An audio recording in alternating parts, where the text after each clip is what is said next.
Hey, yo, I put this out for Father's Day because this is a story that all fathers need to hear. Sometimes we gotta tap into the minds of our kids and find out what's really going on. You heard? A lot of us grew up neglected, and we suffering to this day from what we experienced as kids. And we need to deal with those issues so we can heal from those issues. You heard? So pay attention. So I was having problems, getting jumped, picked on in school, go home, abuse there. The world, it's not for me.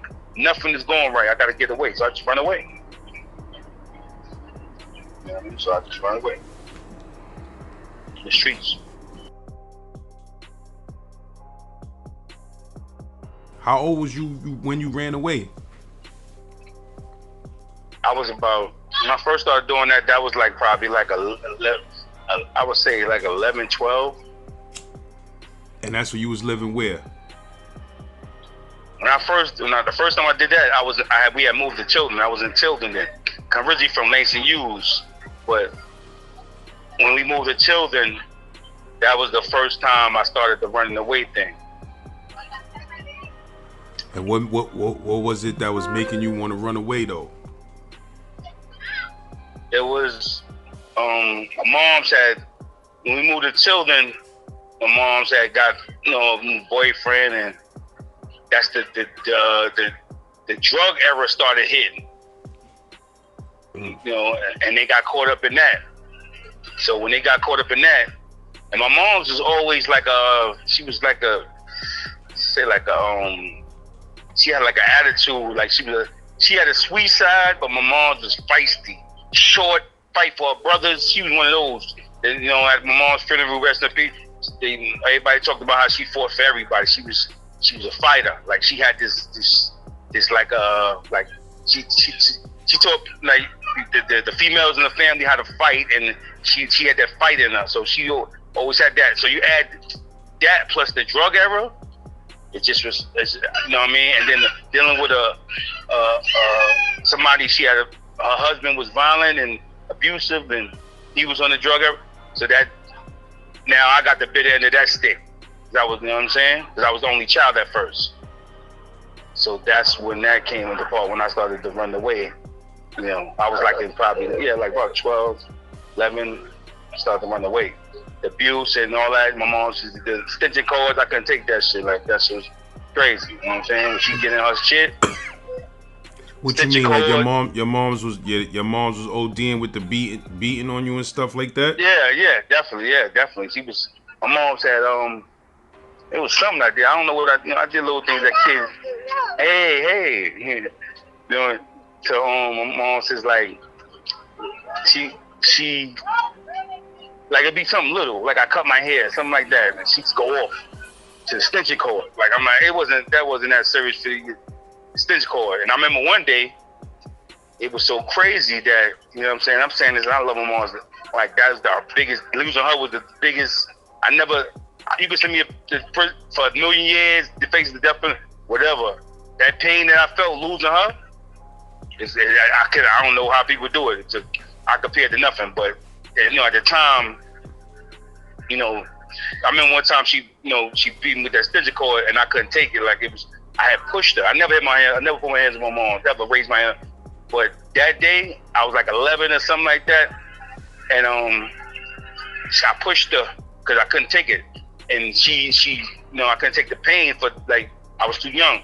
So when I pushed her, them the metal things on the bed, she like cut her on her ankle, the metal piece part of the bed, the end of the bed, and she fell. I ran out the door. I got out the door and I ran down the steps, 16 flights of stairs, and I had on the pajamas. That's when I think British Knights was out. I had on those and I had on the pajamas, and I walked from Tilden to Langston Hughes. It was in the wintertime, and I just had pajamas on. People were seeing me. They was like, yo, man. They call me Mel. They was like, yo, Mel, you all right? I'm like, yeah, I'm all right. I'm walking, and I got pajamas on, and it's snow outside. And I walked to my grandmother's house in Langston Hughes, and I stayed over there for a while. But I'm like, that shit was getting too crazy. You know what I'm saying? So, you know, having family meetings over it and all that. So it was getting serious. You know, so that's when I started to run away. Gone, living on the streets. You know what I'm saying? I used to stay in the hallways over in Howard Projects. When I used to run away a lot. Because I had cousins that was over there. And they used to, you know, I used to stay up in the hallway all night. Just stay in the hallway till the next morning. My cousin be going out for school. Him was the same age. He'd be coming out for school, and I'd be in the hallway just staying there. Like, I just stand there until it get day outside. And he come out, and I call him, and I'm like, he tell me to be back from school, and they be back from school, whatever. I come in, get myself together, he come back, I go in, I wash up, get something to eat from there, and I'll be back out again. You know what I mean? So that was the routine. You know what I mean? That was the routine. Let me ask you though, was it more that your moms was beating you, or was it more that you was mad that both of them was messing with drugs? What was it? Everything. It was all that because my father, he was around. My biological father, he lived in Langston Hughes. I had two families. My mother's side and my father's side both lived in Langston Hughes, 315 Sutter Avenue. They both lived there. They both was from that same building. I had family, all that. My father was like, he just didn't give up. Like, there's no other way to say it. The nigga ain't give a fuck. I be around him. I'll be around him. There's no love there. It was just no love. My father never said, I love you. He never gave me that, you know what I mean? Like, what I needed. So that was never there. I was around him, and he just didn't give a fuck. Period. There's no way, you know what I mean? There's no love there. He never showed no love. Never. So I didn't have that security. I didn't have that, you know, I didn't have that self-worth, that things that I needed. I know some people, like, everybody going through that. I needed that. I needed that. I didn't get it from him. And then my mom was going through what she was going through. And it was abuse. It was abuse there and neglect. So I'm going to school with, you know, I didn't have the clothes that I needed, like you know what I mean? So I'm getting slack from people in the school, picking and messing with me in school, and I didn't have the confidence to really defend myself properly at the time. And so I was getting it from both ends. In school, I didn't get that encouragement to go, don't worry about school. You handy, you know what I mean? I didn't get that. So I was having problems, getting jumped, picked on in school, go home, abuse there. This is the world, it's not for me. Nothing is going right. I got to get away. So I just run away. So I just run away. In the streets. And you said this was, how old was you at this time? I was like, it started at 11. It's going on to 12. And 12 and 13. And I was actually trying to go to, because I was looking at, you know, you look at people to define yourself. I'm looking at, I ain't have an older brother, nothing like that. So I was looking at older dudes that I saw in the neighborhood that I felt like, damn, I need to get like him, or be like dudes that I was saying, dude, he went to the spot fair. He just came home from spot. Look at him, he got some size on him. I was a little frail little dude, so like he came home from spot fair. I just hear people talking like, yo, he came home from jail, he came home from Rikers Island, he came from spot fair. So I was like, oh shit, spot fair. They be like, yeah, they eating good in there. He eating good. Look, he came home and they look secure. I wanted to get into my man, and I wanted to grow into who I needed to become. So when I seen them dudes coming home from prison and spot fair, I started wilding out. I started doing robberies. I was running around. I started running around with the low life. I wasn't a low life, but I had my cousin. My cousin was a low life, so I was running around with the low lives, and I was doing things to get in. Like when I get knocked for stuff, I'd be like, yo, you know, I'm ready to go to spot for whatever I got to deal with to become who I need to become. I was gonna do it, and when I get caught, they be like, they be like, how old are you? They find out my age. They're like, you ain't going to. They be like, we gotta call your parents, call your mother. I'm like, nah, don't call. Just send me to the homes. Send me to jail. They be like, nah, you too young. So they call my parent or whatever, or sometimes they just let me go. And that's what was going on. And then I started going to the plazas, over there, Nova Jewelry Plazas, over there on Mother Gaslin. I just go over there, and I was around Mousy, rest in peace, Brown, rest in peace. I was around Dooney, rest in peace, all of them. I started hanging around them. When I met them, Mousy kind of like was trying to take me under the wing. They was a little older. They was older than me, and they was like, you know, hustling and, you know, doing what they was doing. And Mousy was like, yo, I like you. Like, y'all like, he wanted me to rock with him. But then Brown, you know what I'm saying, was Mousy right hand man, and he was a little jealous, I guess. He said, nah. He's like, how old are you? And he was like, nah. So Mousy was like, he could come. He wanted me to rock with them. And Brown was like, nah, he too young. Sure, he too young, man. He too young. You know what I'm saying? He didn't want. So, you know, I was on my own. I was just, you know what I mean, out there. You know what I mean? Yeah, so that's what it was. So yo, do you like before that crack hit, like, was your mom's the type was dipping and dabbing with drugs, or she ain't mess with drugs at all? She was dipping and dabbing. She was dipping and dabbing before that. I didn't know. My aunt told me. You know what I'm saying? But I didn't know for sure. But my aunt told me. My mom, she said, your mother always did what she wanted to do. I knew she smoked. I know she did. She was, her main thing was weed back then. That's when, cause she would take me with her over there on, was the Osborne, when they had the weed spot in Osborne. That was her thing, weed then. She used to go to the, you know, weed spot that's had the yellow bags, right there on Osborne and Pickens. She used to take me with her there. Let me play the mixed pack, man. She getting the weed. That was her thing, weed and beer back then. That was it. So she was all right then. My mom was working. Going to school. She's like, this what I'm doing to show you when you get older, you need to. She was, you know, handling her business back then. She was just smoking weed and drinking beer. And then, like, she was like that, you know, that was her thing. She really handled, like, she didn't play. Like, I just go in that room, go in her closet. My mom's she had her little pistols in there. You know what I'm saying? And she didn't play about me back then. She's like, don't touch my son. She whooped. I seen her whoop. She whooped on my ass. If you know what I mean, she whooped. I seen her put in some work on people in the street, you know what I'm saying, over me.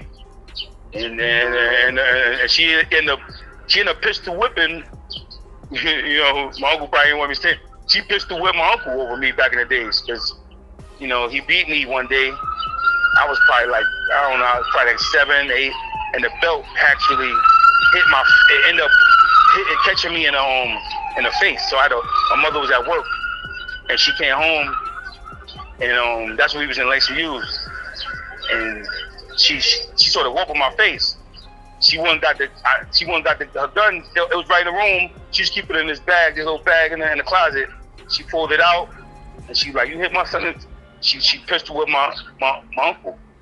You know what I mean, over there. You know what I mean. She didn't play back then. It's when we moved to Tilden, and that crack ever hit. That's when messed up. Cocaine. She was all into all that. She was doing cocaine a little here and there, and then a crack ever. That's what messed her all the way up. And I was so young, I didn't know how to, you know, help her get it off. If it would have been, as a grown man, my mom's would have been, I would have dominated that situation. But, you know, she was all out. When that hit, and then she had a coke conspiracy. She was dealing with, I think, the dude. When she dealt with the dude, and he was, that's when it really, she started doing what he was doing, and she was, you know, it got crazy. That's when it took over. You know what I'm saying? And that's one of my biggest, I don't know if I say regrets, but, you know, I wish I could have helped her. I know I could have helped her, because, you know what I mean? But I needed to be, as a boy, I couldn't. As a man, I would have been able to help her. I would have did what I needed to do. But I couldn't help her then, because I didn't know what was going on. I didn't understand it. You know what I'm saying? And I was trying to find myself, and I was a child. You know what I'm saying? So, you know. Yo, my bro, I'm gonna keep it real with you, my bro. Like, my mom's done beat me when I was a kid. You feel what I'm saying? Like, she done took it to them levels and all of that. You know, these black women think that that's what they supposed to do. This is what happens when it ain't no strong, black, educated, smart men in the picture, niggas start adapting and going back to that slavery shit. Like, if you ever read that book, Are You Still a Slave? You feel what I'm saying? Like, real talk, my nigga, all that beating your kids with belts and extension cords and all of that crazy shit, that shit that came directly from slavery. Niggas learned that shit from the slave master. You feel what I'm saying? And my nigga, I got kids and I don't beat my kids at all. I don't put my hands on my kids, and I got 3 different baby mothers, and I let niggas know, don't put your motherfucking hands on my kids, because I got beat, and I know people that was in situations like you where their mother or their father was overly aggressive and abusive, and at the end of the day, that shit is child abuse. And that's gonna rub a lot of niggas the wrong way when they hear this on this channel, because niggas beat their kids and nobody want to be told on what they could do to their kids. But I'm gonna tell you some shit. If you teach your kids that when they do something wrong, the answer to that shit is to respond with violence, they are going to grow up and respond to violence when something goes wrong in their life. That female emotional shit, that's how niggas go in these streets and start shooting and killing each other, because they learned that shit from their mother. Oh, you broke a plate? Your mother go get the belt, whip you. You feel what I'm saying? Beat you. You crying and screaming. They taught us how to deal with those problems. So now a nigga do something you don't like, nigga step on your motherfucking shit, nigga bump you, you get emotional. Oh, what, nigga, you bump me? You go get the belt. But instead of the belt, it's the gun. And you shoot and kill a motherfucker because that's what you learned from your moms and from getting your ass beat as a kid. And that shit ain't healthy, my nigga. And a lot of us got beat with belts and extension cords, and I know a lot of motherfuckers personally. I got beat, but I know niggas who got beat 10 times more than me. And they mother thought that was the right thing, so it ain't even their mother's fault all the way. It's slavery, bro. We inherited a lot of that shit from slavery, and it still to this day exists within our motherfucking communities. We still doing slave shit to our kids. And that shit breeds fucking murderers, period. Yeah. I didn't really understand it. Like, it's like, you know, so I remember one day, my mom, she was wilding one day. I ran in the bathroom. This one, it got crazy. I ran in the bathroom and I locked the door in the bathroom. I was holding the lock. So she came with a sledgehammer. She smashed through the door with a sledgehammer and stuck her hand through. So I'm still holding the lock so she can't open it. She stuck her hand through the hole and stabbed me with a knife. That's when it got crazy. The police came and all that. She told them, take them. They took me and they put me in a group home. They took me and put me in a group home in Staten Island. You know what I'm saying? I stayed in there for a while, and you know, I stayed in the group home and I was adjusting to it. You know, I was adjusting to it, and then it was in I know it's Rose Street in Staten Island, but I ended up running away from the group home eventually, and then I was back in the streets running away, you know, here, there, and then running away. I was sleeping in the hallways. You know what I'm saying? I started staying in the hallways like everywhere. I was in the hallways in I remember being in Marcus Garvey, and my I had people that all right, my bro Self, you know, and that's like Big Bro right there, Big Bro Self, Berto. You know, he was Panamanian, my man Fat Cat. They was a Panamanian family in Marcus Garvey that, you know, they embraced me. They used to come. I was still sleeping in the hallways, but their moms cook the food. They bring it to me. And right in the hallway. I'm in that hallway at night. They come bring the food to me, and they embrace me. And Self, my boy Berto, his love went beyond that. He actually, you know, really went on there and saved my life a couple of times. He really showed me a lot of love, so I got to pay homage to that. But I was searching for that to define myself. You know what I'm saying? And it was God. Like I used to look to guys and like that's who I want. That's how I gotta get like. You know what I'm saying? I looked at guys like Mike Murdo from Marcus Garvey. You know, I used to watch him. Son was disciplined. He didn't take no shorts from nobody, and then play no games.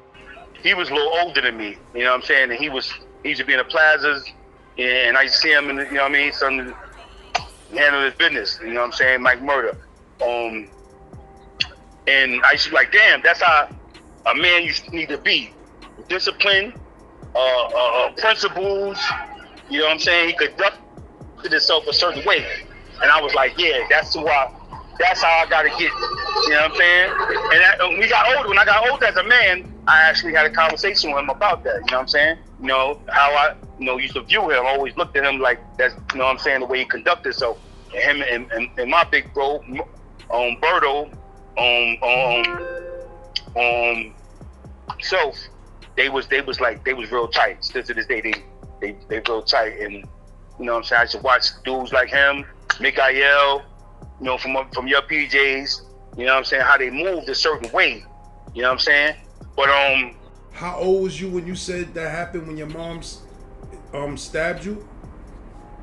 I was probably about 11, 12. And what you said 11. That was over? Why you had locked yourself in the bathroom and stuff? I had this, what I did, I don't know if I ate something I wasn't supposed to eat. Something like that. It was something minor. Like I ate a sandwich or, you know what I'm saying? It was like something like that. I ate a sandwich or something. It was something minor. And she just went off. And she came in, you know what I mean? She just started wilding. She just was after me, and I was trying to stop her. She was like biting me and everything. Like she was like really losing it. I was like, this is getting crazy. And I think it, you know what I mean, it was that era. I know it was that era that she was on, that drug era that came into, and then she had issues, I think, from childhood, because she had to talk to me. Sometimes it used to hit her. Like she used to be like, I remember sometimes she used to be like, yo, I gotta get away from certain people. I'm changing everything. I'm sorry. She used to come into her senses and be like, I gotta switch everything. She's telling me, she's like, I gotta switch. I gotta get this together. I'm sorry. I gotta change things. I gotta get away from. Like she wanted to go there, but she didn't have the strength to stay there. You know what I mean? If it had been me at this age, I would have got her there where she needed to be. She didn't have her brothers and all. Nobody couldn't get her there because they didn't understand her, or they didn't love her the way I did, so they couldn't get her there.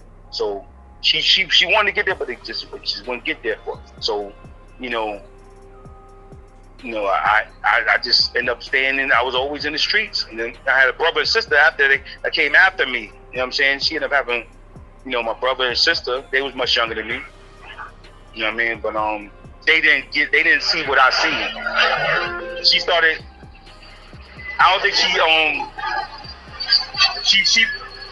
she left the crack, that hard drug, crack alone, but she was doing other stuff. So she never really recuperated, like as far as getting herself all the way, but she was functioning. She was like good as far as she maintained her crib and doing stuff like that. But she was, they didn't see what I seen. My younger siblings, 2 siblings, they didn't see what I seen. I ended up going to jail at 16. You know what I'm saying? I ended up going to prison at 16, but they didn't see what I seen with her. That was it was crazy because I was searching for something. Like I was searching. You know what I'm saying? I feel like I always felt that the way I was, it was like I knew I was a good person. I knew I was going to develop into a good heart because I cared about people. I had a lot of love in me, but I had no connection to others that loved me. So I didn't feel the love coming back.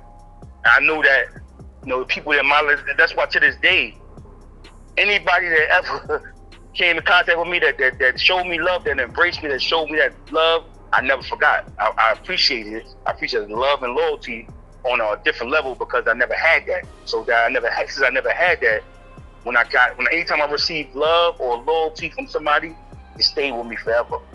You know what I'm saying? I always had that with me because I never had it. So I always appreciated love or loyalty that I got from anybody. You know what I'm saying? Because I never had that nowhere. Never felt that love, that loyalty, or that give you that self-worth or that confidence. I never had that. So when I got that from anybody that showed me that love, I really appreciate it to this day. You know what I'm saying? Yeah. That's some deep shit, bro. That's some deep shit. So, that's why it's like, to this day, my bond with my kids is strong. I got kids, you know what I'm saying? My bond with them is just crazy. My daughter, man, I can show you things my daughter talking about. And you know what I'm saying? My daughter, so my daughter, later on, we get into that later, I guess later, I end up becoming a single parent later on. And like it was crazy. It got crazy. Everything happens for a reason. You know what I'm saying? Everything happens for a reason, man. You know what I'm saying? That's why I got my bond. I got that bond with my kids because I know what they need. I know what and I should see. And the crazy thing is, when I started getting older, I just see young guys, like young kids. I seen dudes with their sons, and they just stare at me, and they like, yo, why you staring at him? Like, don't you be staring at people in the elevator. After I came home from print doing a bid, and I know what they looking at me for. I already know what it is because I was them. You know what I'm saying? I saw a saying that said, be who you needed when you was younger. And that's what I try to be to those that go through or might be going through similar things that I might have went through. It said, be who you needed when you was younger. You know what I'm saying? And I know exactly what I needed when I was younger. You know what I'm saying? I just needed that love. I needed that security. You know what I'm saying? I needed that. Like some people like, I don't need nobody. I don't want nothing. Nah, I needed that when I was younger. You know what I'm saying? And I never got that. So, man, anybody that's out here in these streets robbing, killing, shooting, it's because of a lack of love they ain't get, my nigga. That's the bottom motherfucking line. Niggas could say, oh, nah, I was raised by my grandparents and they loved me. Nigga, if you ain't get that love from your mother and your father, you gonna be in these streets, nigga. Yeah. You feel what I'm saying? You gonna be in these streets and you gonna do shit you don't supposed to be doing because it's something in you from not getting that love, from not getting that nurturing that you were supposed to get as a kid. It's gonna make you, it's gonna put some evil in you for a time period until you get it out yourself. You feel me? Until you get that shit out your system, it's gonna put some evil in you, my nigga. Wow. I had, and the crazy thing, later on when I started doing bids, I had brothers that came to me and be like, yo, we might be just talking, a general conversation, and I hear it all the time, like, yo, let me ask you a question. I'm like, what? So, why you got so much anger in you? I used to hear that from dudes up north in prison. They always ask me, like, why you got so much anger in you? And that made me look at myself more because I'm like, really, I'm a loving person. I love people. I love bro, I swear to you, I love my people. When I started learning my history and what my people went through and all that, when I say I love my people, man, I love my people, man. I can't emphasize that enough. Remember what you said? What my people went through. Mm-hmm. Facts, my bro. Remember what you said in the last story we did when you got it on with the dude in shock? You said, I hit that nigga with everything I had. How my moms used to beat me, everything. Yeah. You feel me? That shit is always gonna be a source of energy, my nigga. And it could be used for something positive or it could be used for something extremely negative. But when you got that pent up anger in you from a youth, that shit is gonna always be up in there, bro. And it's always gonna be a power you could tap into. Is what you do with it. That's facts. That's facts. That's a fact. Word up, my nigga. But it's like, shit is crazy, bro. Shit crazy, man. Bottom line is, the black experience overall, a lot of us grow up in poor fucking communities where our parents become susceptible to drugs because it's poverty and fucking despair all around them at all times. And then they had parents that went through that same shit themselves. You feel what I'm saying? So it's like, it's a dirty, vicious cycle of poverty, drugs, and crime that our people is caught up in. And, you know, the only way out of it is to realize what's going on. Yeah, that's a fact. That's a fact. It's a super fact, bro. And crazy, my daughters, they be getting wind. I be hearing like the last thing I did with you. I didn't send it to them, but I got word that they didn't listen to it, so they seeing things that happen in my life. You know what I'm saying? They need to know too, bro. It's another reason why we do this, bro. So one day we may not be here. I hate to sound morbid, but one day we may not be here, and our kids get to listen to these archives and really know who their parents were, man. You feel what I'm saying? Where they understand, they have a higher understanding of this whole life, and they don't make none of those mistakes that we made. Yeah, that's a fact. That's a fact. And I was just talking to a young brother the other day that just lost his moms and his pops. Both, you know, they was on drugs heavy, and he was living with his uncle, and his mom's passed away. They found that just the other day in the Bronx.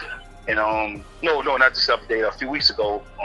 They found in the Bronx, and he, you know, I spoke to him, and I told him, I said, listen, I said, no matter what your moms did, you know, in life, you know what I mean, don't compare your mother to nobody else's mother. Your mother was who she was to you. You loved your mother, and she gave you what she could give you. We don't know what our parents went through before we was born, because we wasn't here. We don't know what they went through. What they went through made them who they was. Exactly. When they had us. So we don't have a right to judge them. You know what I'm saying? We got to accept them for who they is and accept the love that they did give us if they did. And I told them, I said, even if your mom never gave you nothing, never gave you no love, you never felt she gave you love, no matter what, if you feel she ain't give you nothing, you can say one thing: your mother gave you life. That was enough. If she gave you that, that's all she needed to give you. That's all she could give you, because she didn't give you nothing else, because that's all she could give you. She gave you what she was able to give you, and she gave you life. So you cherish that, the life that she gave you, and you make the best of that. And that's what I told him. You know what I'm saying? And you move on with that. You carry that as strength with you. You know what I'm saying? You don't let her passing on bring you down. Let it lift you up, and you carry that energy with you. She gave you what she could, and you take that and you touch the sky with that. You know what I'm saying? You know, so, you know, you got to take it for what it's worth. Everything happens for a reason. Everything happened with my parents that made me who I am for a reason. I have a lot of young people that I done connected with and touched their life. I done spoke at schools and all that. You know what I'm saying? I done spoke to a lot of youth. You know what I'm saying? You know, so everything happens for a reason.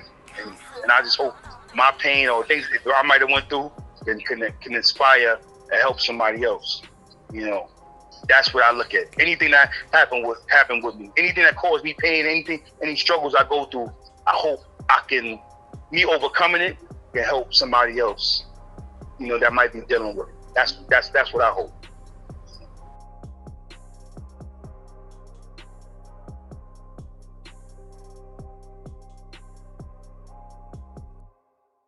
Make sure y'all check my new video with my bro Foul. You heard Fort Greene in the building was populated. You heard Brownsville, Brooklyn on deck. It's called Brooklyn Thug-ish. And it's fire, you heard? And I filmed this whole video with my iPhone 13 Pro, cause I'm nasty like that. I run up to him, and I hit this with everything in me. I hit him with every emotion I had in my body, like everything that I could think of, like my mom's beating me, all that. Anything that I can think of, I hit this dude with. Yes, sir. All right. So first, let me let it be known that you know, what we what we talking about is past tense, and we're not talking for glorification. You know what I'm saying? We family men. You know what I'm saying? This is something that happened decades ago.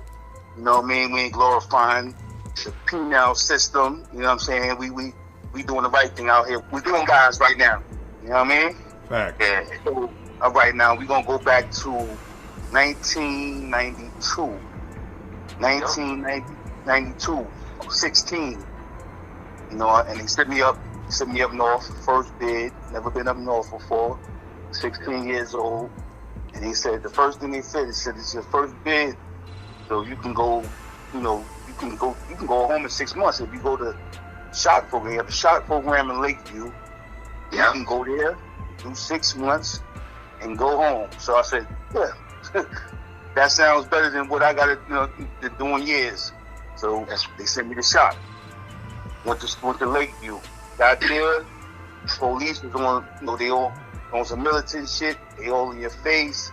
You know, it's like the army. They all in your face, and they, you know, they get disrespectful at times. So, first incident is police tried to force me to do something I didn't want to do. So the police tried to physically put hands on me. I grabbed the police, pushed the police. Police fell. They pulled a pin. Said I assaulted the officer and all that. The police rushed me, took me out, took me and put cuffs on me. And this is my first time up north, so I don't know where the hell they take me. They take me through some back door. It's pitch black. You know what I mean? I'm thinking I'm in the woods somewhere. They like, yeah, you heard about the guy that we killed up here?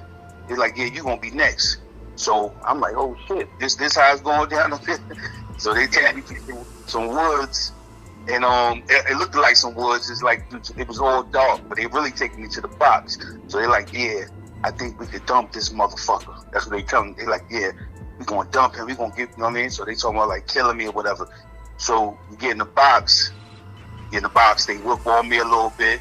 You know what I mean? You know what I mean? Then they put me in my cell, left me in my cell, whatever.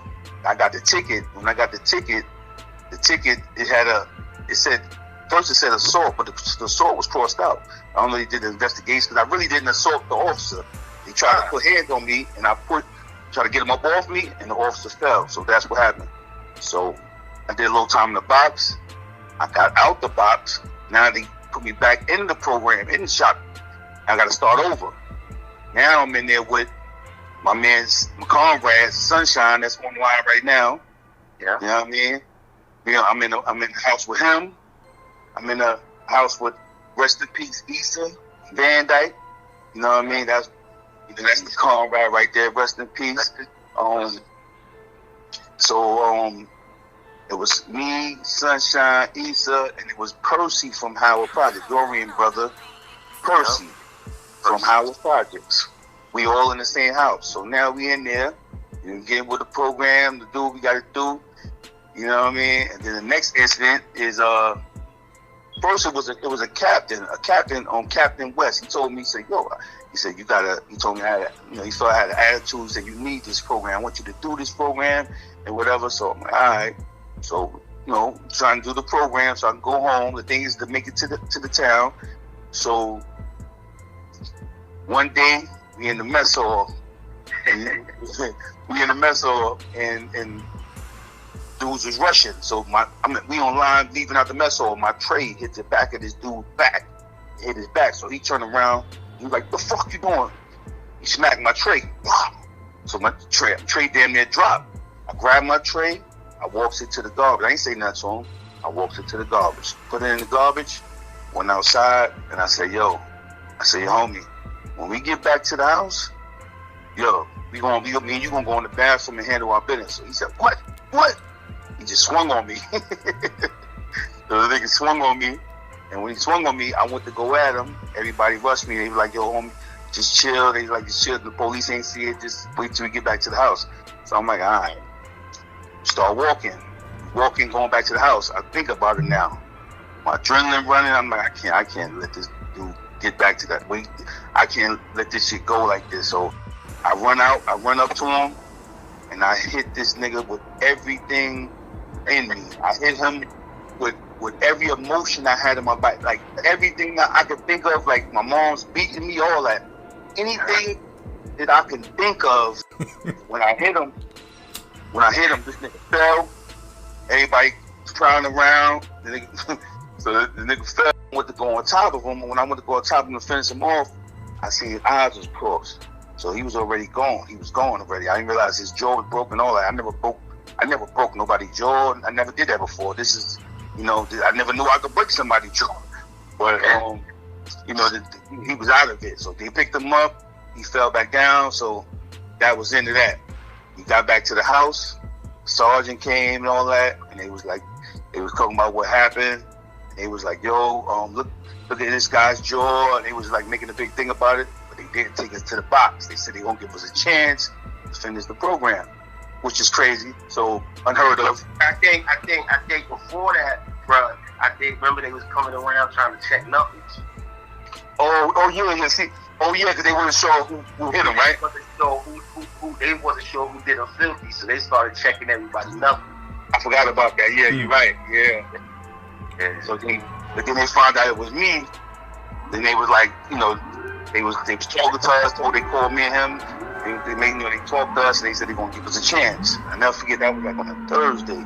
So then that happened on a Thursday. So then they had to, I know he had to go to the hospital. They had to wire his jaw and all that. So everybody kept talking about what happened to him or whatever, and I see that was getting to him, like that everybody kept talking about it. So he was, I guess, embarrassed. We still in the same house. But one day, I know that was a Thursday that happened. On a Saturday, in a mess hall, and Issa was telling me, he's like, yo, son, watch this nigga, because he's like, yo, the nigga can't even eat. So I'm like, he ain't gonna do nothing. That nigga ain't gonna do nothing. So he leaving out of the mess hall. The nigga was in back of me. The nigga swung on me. He swung on me. He was leaving out of the mess hall. So the nigga swung on me. I turned around. I was just shocked. I'm like, this. And I seen him. It was him again. I was like, this nigga, and he punched me. And he swung on me again when I turned around. So when he swung on me again, that's when I commenced the whooping on him again. And this time I went all the way. I was going all the way in. I hit this nigga in like his split, like his forehead, low in the middle. I hit this nigga I was hitting him with everything, and he fell. When he fell, I got on top of him and I started to finish him off. So that's when everybody was Sunshine, Issa, Percy, everybody coming and shit. And the Spanish dudes was like, yo, they was trying to break it up. And on Percy, Sunshine, Issa was like, nah, he hit him first. Let him finish him off. So I'm finishing him off. So then the police come. They take us to the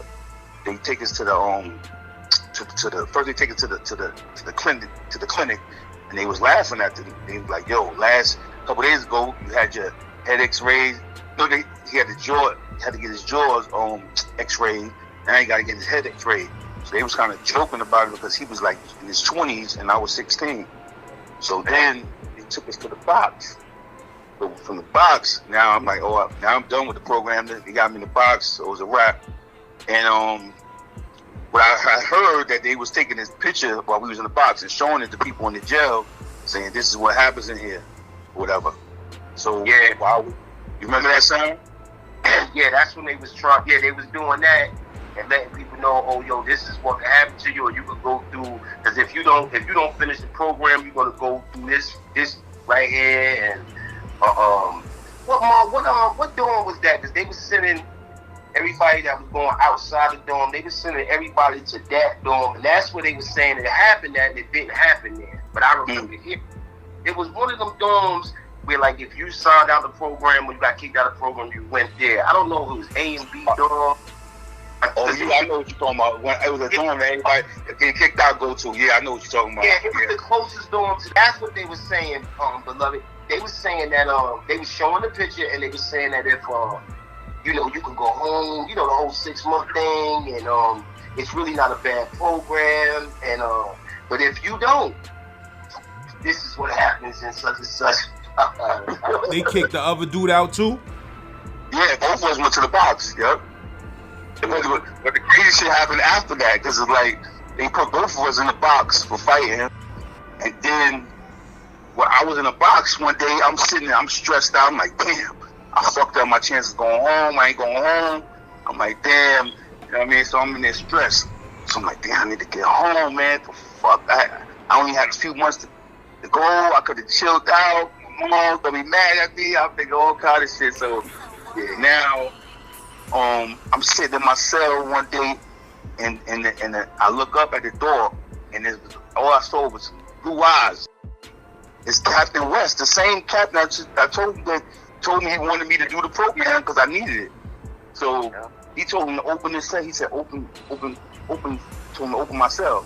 They opened my cell. He went to come in, and the CO came behind. He told him to leave. So he told him to leave. So he's like, yo. He said, you got what you wanted, huh? He's like, you got what you wanted. I said, nah, that ain't what I wanted. So he's like, yo, you really messed that kid up. He started laughing. I'm like, this is a joke. He laughing.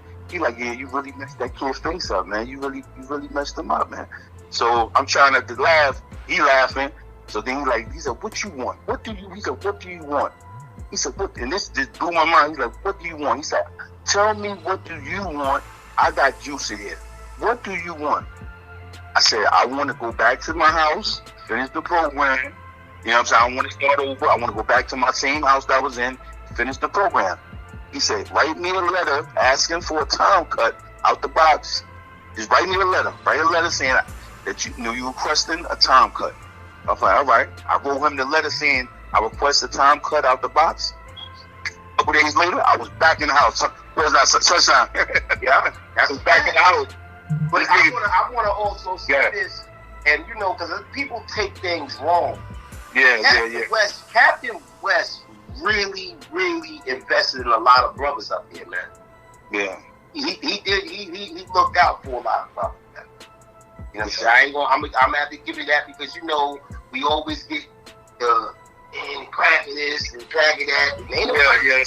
Ain't nobody sitting here trying to be like, oh, everybody gotta get a Captain West, because some of them is scurvy like that. They'll do that so they could have something on you. But Captain West was looking out, man. He was looking out. There's mad times I could have been in the box too, and they was just giving me stuff like logs to carry and stuff like that. So he would look out. He would look out for brothers. He really did have I don't know if it was a personal interest in seeing a lot of us go, or it was economical because a certain amount of people had to graduate. I just wanted to put that in there because he was looking out for brothers.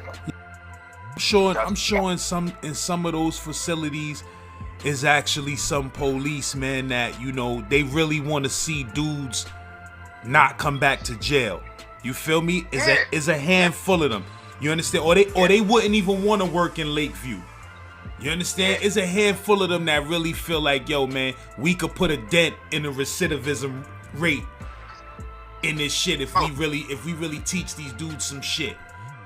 That's definitely true because and Conrad could attest to this. It was mad distractions, see, because you can't smoke in there, you can't do that, and we was working out with females. Yeah, that shit was crazy. Yeah. So you know what I'm saying? There was mad distractions, and guys was getting caught doing things, and he would really look out like, yo, man, what are you doing? You mean to tell me this? Like this is worth you not going home, like stuff like that. And Conrad, he's right here on the phone with you, letting one of his scenarios where he actually could have just let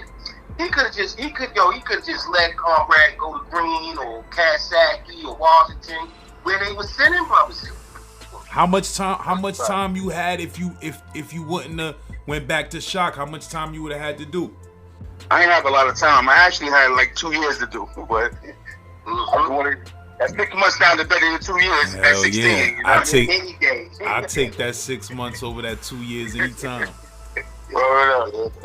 But like, yo, remember on Rikers Island, and I don't know if they still got it, but it used to be some shit called Super High Impact. And I know, dude, I heard about that. It was like Shock on Rikers Island. The name for it on Rikers Island was Super High Impact, but the lingo we called it was just the Annex. Oh, that's what y'all was calling? Yeah, it was called the Annex or the Bubble. The Strongs was the same thing because you had the Strongs for the adolescents, and then you had the Bubble and all that for the adults. But the Springs was for the adolescents. I think that was right outside C-74. Yeah, it was. Yeah, it was. Yeah, I never got a chance to see the Sprungs. Now I mean the C-74, but I heard about them shits. I was the Sprung. I was in the Sprung one time. But dudes in the building used to call dudes in the Sprung gangsters. I remember they used to threaten niggas, tell niggas in the Sprungs, act up, we gonna send you to the building. That's what they used to say. It's a lot of brothers though, not because it wasn't. It's a lot of brothers that used to go out there just to live better. Because you know how it was. That shit was sweet. The Sprungs was sweet. It was a lot of old timers playing adolescent, man. Yeah. You know what I'm saying? So when you get out there and you already done been in juvenile detention centers all your life, and then you come in there 23, 24, 25, saying you 17, you so advanced, they was running the Sprungs and stuff like that. So you ended up completing that shock that time? Nah. I went back to the house, and then the COs was mad because Captain West let me out. They was like, yo, he wasn't supposed to do that. You know, there's favoritism. No, they didn't like it, so the police would be beefing with me, saying, yeah, Gad, hit me in my jaw. Gad, hit me. My jaw's stronger. They'd be pushing me, trying to push my buttons. And Captain West came to the house and was like, yo, he said, yo, he pulled me to the side. He said, listen, he said, this is his exact words. He said, I put my job on the line for you. He said, don't fuck me. Just like that. He said, don't fuck me. I put my job on the line for you so you can go home. Don't fuck me. He said, matter of fact, your last name is West from now on. Your last name is West. You are my son. That's what he said. You are my son. You know, I remember that. You remember that? Yo, I remember that. And he's up to the house and say, "Where's my son at? Where's my son? How's he doing? Yeah. And I was trying to chill. Yeah, we just brought that back. Yeah, he's like, you my son. And it just blew my mind. There's a white man saying I'm his son. He want me to do the right thing. You know what I mean? Yeah. So he used to ask tell us how's he doing. And the CEO didn't like it, but he's over them. So, you know, they couldn't mess with him. But they used to harass me when he wasn't around sometimes, saying, yo, they ain't right. I don't agree with him. And the police used to beef with me in front of the whole house. Everybody saying that it wasn't right what he did and all this. And then they kept pushing my buttons. So I blew my cool, and they sent me back to the box. What happened when you blew your cool? You ended up tweaking out on one of the police or something? Yeah, I got into all the police. And they sent me to the box. And then from there, they sent me to I went to Comstock, and then I went to Washington. And from Washington, I got work leads. I went down to Queensboro. But that's when they was getting everybody on work leads. That's when the bodies, everybody was getting work leads. They was getting that shit out like water back in '93. Yeah, that was the last year that shit was going down. Because once Pataki came in office, it was a wrap. Yeah, it was a stick. They messed it up with those. I met some of everybody in Queensboro, bro. They let everybody loose. It didn't matter if you had bodies, robberies, whatever. You was going to Queensboro, man. Yeah. 93. Get home. Yeah.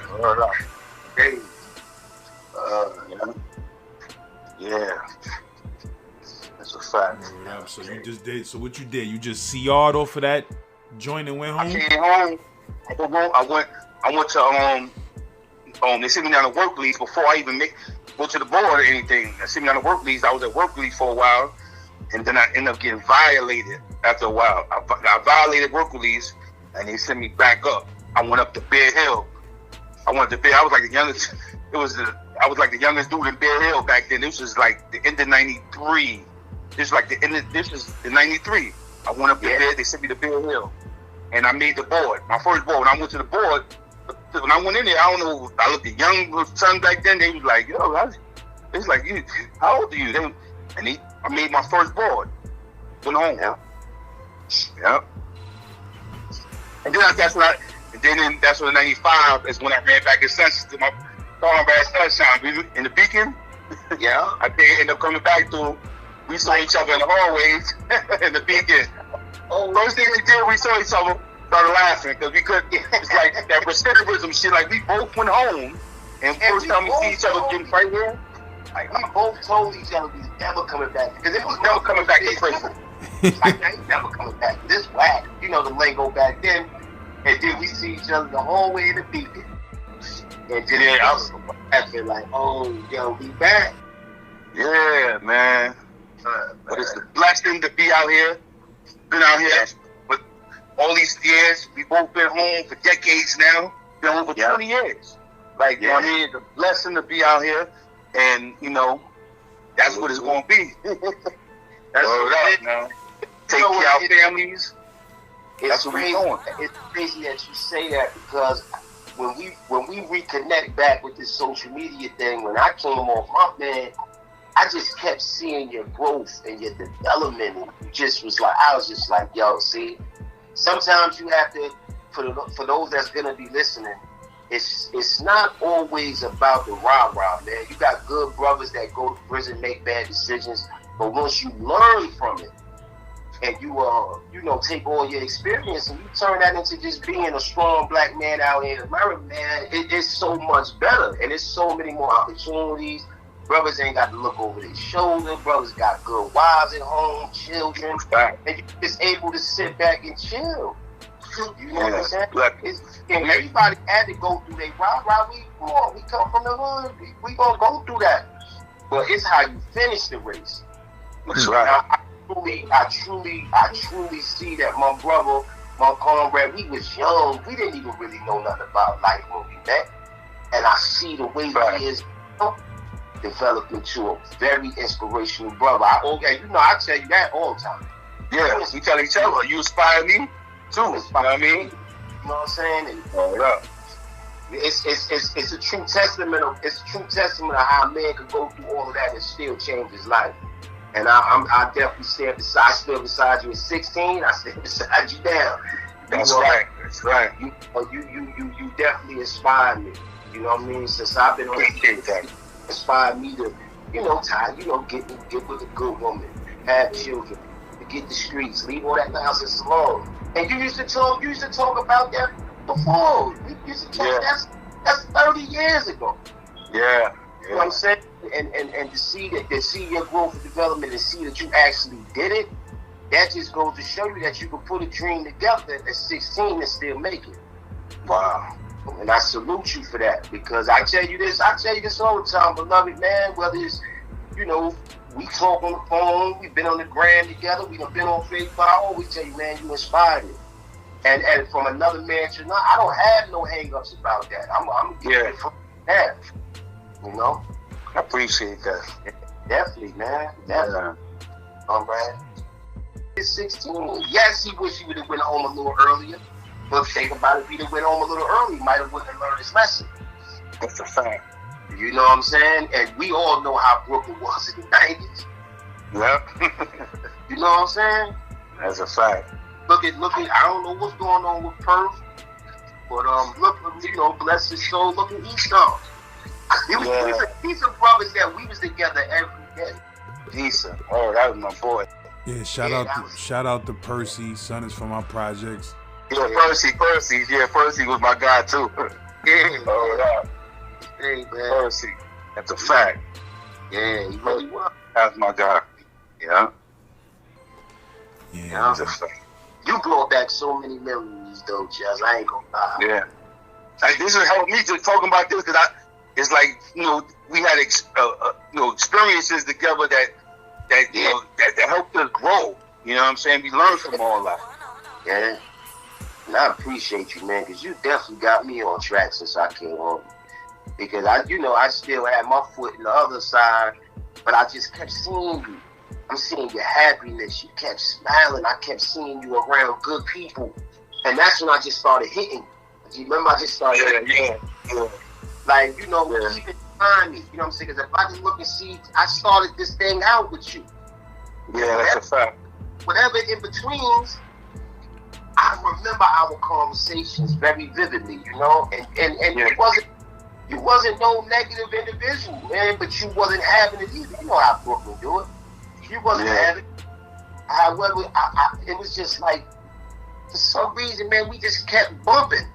And you know, people come into your life for seasons and reasons. That's a fact. Let's keep bumping. I'm like, there's a reason why. And it came about where you was able to establish yourself based on the things that you said years ago, before I was. So, but you told me this. I'm like, look, he's developing that life skill right now before my eyes. I gotta be down with that. You know, if he could do it, I could do it.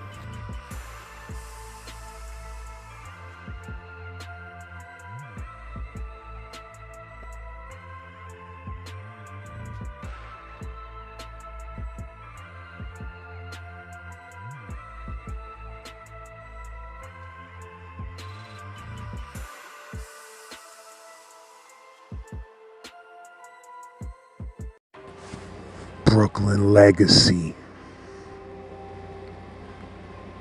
The story of Simeon. Coming soon. I do this for real, you heard? I do this for real. Get at me. Hey, yo, and make sure y'all check my new interview with T-Bone Blast on the T-Bone Blast channel, you heard? We live in Brooklyn. We talking extreme realness. Make sure y'all go check that. Make sure y'all go subscribe to the brother YouTube channel, you heard? Shout out to the whole Gen Pop, you heard? The whole Comment gang. The whole Slim Blunt gang, you heard? Make sure y'all tear this up in the comments, you heard? I need about 47 comments in the first half hour, that's a fact. You already know, if you love what I'm doing on this channel, feel free to send a Cash App donation.